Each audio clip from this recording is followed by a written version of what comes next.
बड़े आराम से हैं जो पत्थर के हैं। मुसीबत तो हम एहसास वालों की है।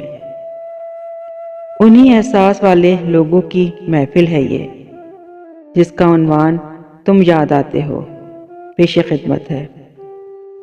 मेरी काविश अगर अच्छी लगे, हौसला अफजाई के लिए लाइक, सब्सक्राइब और शेयर कीजिए। शुक्रिया। अब के हम बिछड़े तो शायद कभी ख्वाबों में मिलें। अब के हम बिछड़े तो शायद कभी ख्वाबों में मिलें। जिस तरह सूखे हुए फूल किताबों में मिलें। ढूंढ उजड़े हुए लोगों में वफा के मोती। ढूंढ उजड़े हुए लोगों में वफा के मोती। ये खजाने तुझे मुमकिन है खराबों में मिलें। गमे दुनिया भी गमे यार में शामिल कर लो। गमे दुनिया भी गमे यार में शामिल कर लो। नशा बढ़ता है शराबे जो शराबों में मिलें। तो खुदा है ना मेरा इश्क फरिश्तों जैसा।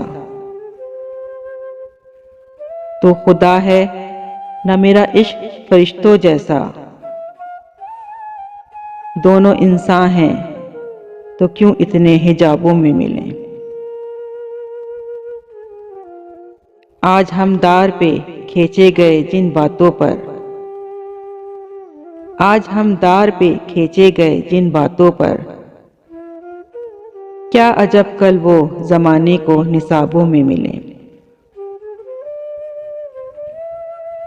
अब न वो है न वो तू है न वो माजी है फराज। अब न वो है न वो तू है न वो माजी है फराज। जैसे दो शख्स तमन्ना के शराबों में मिले। अब के हम बिछड़े तो शायद कभी ख्वाबों में मिलें। जिस तरह सूखे हुए फूल किताबों में मिलें।